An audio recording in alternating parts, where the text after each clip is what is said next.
Yeah, obviously to look back, the last game wasn't the outcome we wanted. Um, a lot of things though showed up on film for us to work on and improve, and that's one of the goals. Um, is to continue to get better. That's why they schedule 12 games and they don't crown a champion after week one. We got a lot of work to do, and we've had a really good week of practice. So I like our attitude. I like the direction we're going. I like the work ethic.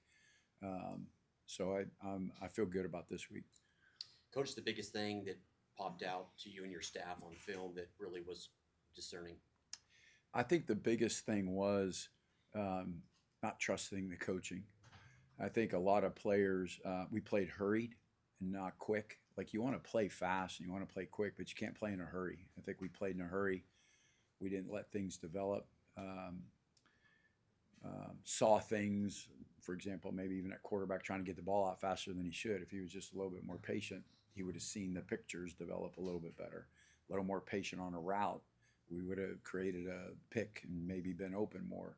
We hurried some things. I think um, trusting the coaching. We had some mental busts in terms of assignments, technique, and fundamentals um, in the game that hurt us on special teams, especially on special teams. The two big plays were a direct result, and it's funny because throughout the game they did it right, but for some reason on those two plays we didn't, and that was probably the most disheartening thing as a coach because I feel like you don't give yourself a chance to win at all if you're not doing what you're asked to do on the field.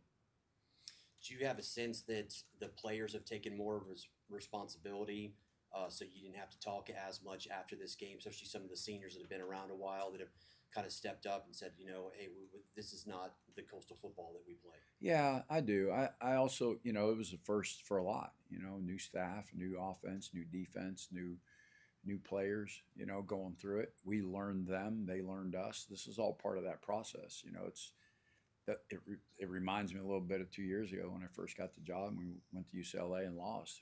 We played better. We didn't go -4 in the turnover category and have a kickoff return for a touchdown, and like that's why the game was closer. And when you play a good football team and you are -4 in the turnover category, it looks like that, at the end of the day. So I do think the seniors and the older players do realize that um, we didn't play well, and but I think also we're putting a lot of pressure on ourselves as players that there's no need to.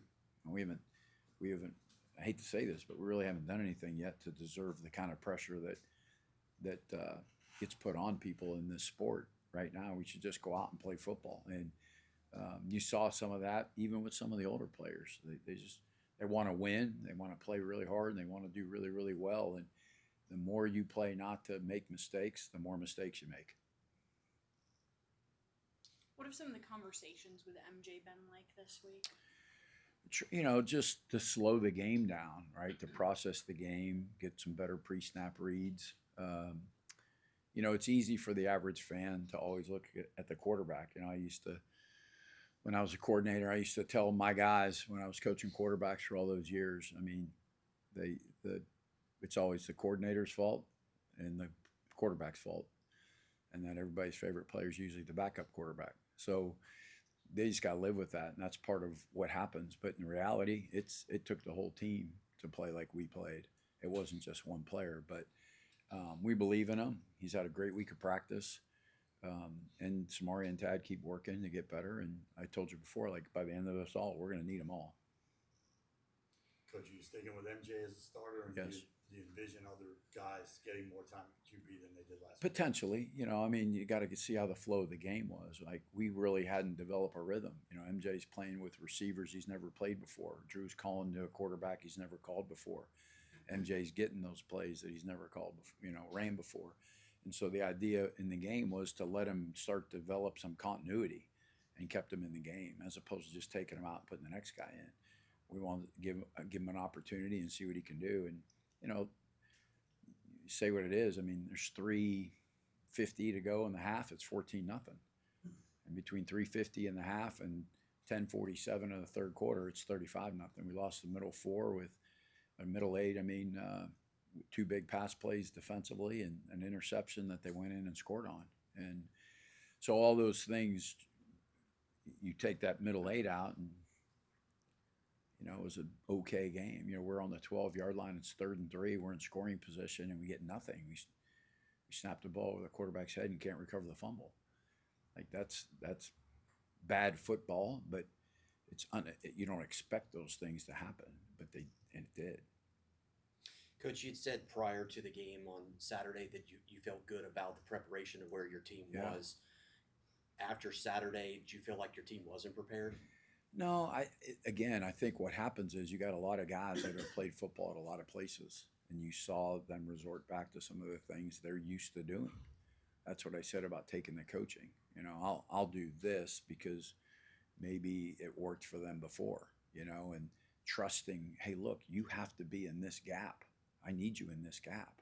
You can't run around another gap to try to get the ball like that. I appreciate your effort and that you want to go tackle the football, but I need you here. And if that doesn't happen, it creates a mess. And so going in, I felt like we coached them. They understood it. I'll show you the kickoff. We did it right the first time. Everybody did it right. Second time, we didn't. And it cost us a touchdown. Why does that happen? I don't know why that happens. I don't. Same players. The same players did it and did it differently the second time around.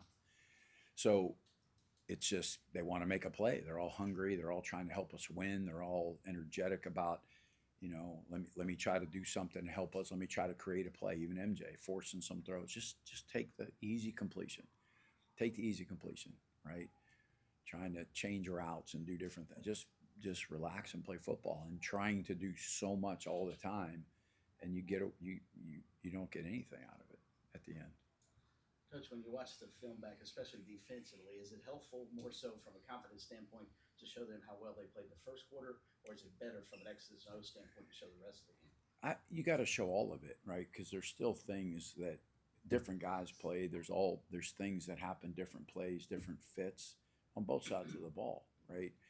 Second half, besides that first turnover that we had, we actually moved the ball a little bit, so there were some positive things, right? Second half defensively, besides the one drive, we gave up the one drive after the interception. We threw the very first play was an interception, and they had that. Think about it. They had 3rd and 6, scrambled. He was throwing the ball to the out route, and the guy on the wheel turned up and jumped in front of it. Miles Muyung's right there to knock it down, and the guy turned up and freak play, gets it, runs all the way down. Next, it's 3rd down and 2nd and long, and they hit the bender on Miles in coverage, and then they had a 3rd and 3 with less than a minute to go, and they hit the long pass to Miles, a one-handed catch on 3rd and 3 with less than a minute. And it's funny when you watch on tape, the kid didn't even think he was going to throw him the ball. He was a decoy. And the kid just chucked it up there, and then he took off and ran and made an unbelievable catch. It's 3rd and 9. In the second half, after the interception, the quarterback scrambles down to the 2-yard line. Like, we couldn't get off the 3rd down plays on defense to help us get off the field. Those all turned into scoring drives on 3rd downs, right? And so you played well up to that point, and they got to finish and get off the field when those things happen. And why do some of them happen? We're a little more aggressive. We blitzed and played man on 3rd and 9, trying to make something happen, and the quarterback out of the pocket, and there's nobody on him, and he runs all the way down to the goal line. And so some of that is how it transpires, and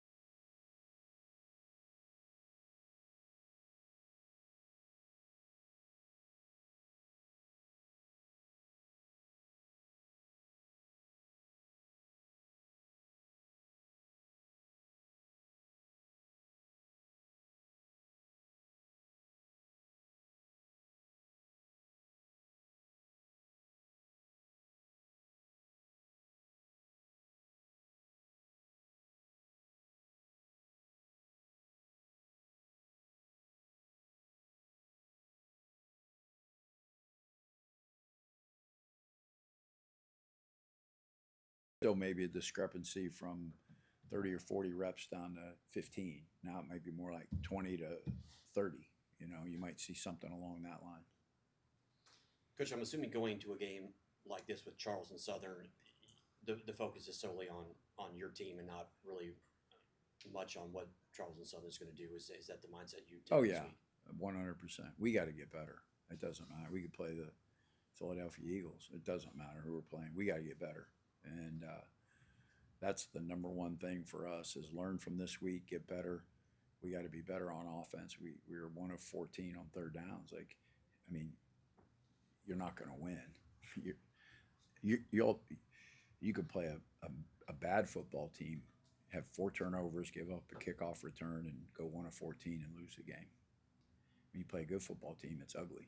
So, and I think our guys know that. I think the disappointing part is they know they could play better. And they wanted to play better. We just didn't. And we have to execute better. We have to execute better. And it's learning the system. It's learning the adjustments. It's those type of things. And that does take a little bit of time. Got to be patient with it.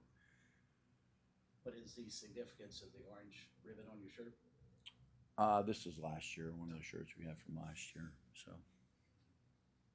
Coach, You- nearing Coach, a nearing a sellout this weekend for fans who are still borderline. How impactful are they to games and having a full crowd here? It's funny, like we were actually, I went and was checking on our guys in the training room after practice today, and I was walking back, and I heard a couple of our players walking by and saying, "Man, are you ready for the con wave?" They literally were talking about our student section and talking about our fan base, and we're so excited to be back home and be in front of our fan base cheering us on and getting out there and playing hard and fast football for them.